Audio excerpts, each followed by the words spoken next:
我屌你嘅死臭雞！我買玩具又唔得，你買 LV 蛇又得，保值冇乜撚嘢值啊！你有賣過出去咩？仆街！係。喂，粒零鐘到啦。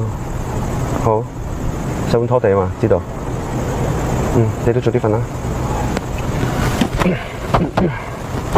而家得你要翻工，我唔撚使翻工嘅，坐 office 都會攰㗎。又係我工，錢係你使，仲要幫你做埋家務，你當我係乜撚嘢啊？師兄啊，借個貨。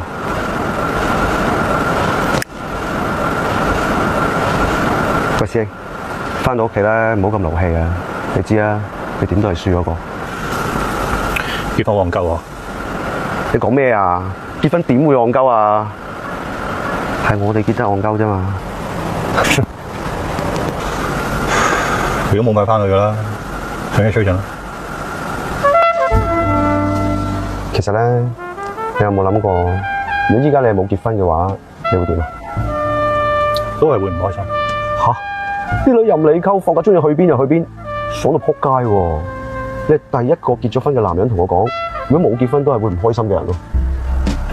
係，試下諗下，我哋細個冇拍拖都係唔開心㗎，咁咪空虛寂寞，咁咪四圍揾女仔拍拖咯。好啦，去到我哋而家呢個年紀啦，身邊差唔多年紀嗰啲女人，好嘢嗰啲已經結晒婚，溝靚妹，到你聽得明佢講咩，不過佢又嫌你老啦。我問你，如果而家冇結婚，又點會開心？即係點都唔開心㗎咯。我仲適應緊呢個階段，都唔怪得知你又真係車度嗌得咁癲啦，睇得出你真係好唔開心咯。我有個位俾我喺度嗌下發泄下咁已經好好㗎啦，咁咪谷埋，好容易諗埋一邊㗎。你睇下佢，我晚晚都見到佢喺度，佢唔玩手機，唔食煙，成日攬埋口面咁樣坐喺架車入邊，佢咁樣啊，遲早有情緒病。咁睇嚟佢真係好大鑊喎。我以前咧有個親戚又係咁樣，問佢咩又唔講，跟住隔咗一排跳樓死咗。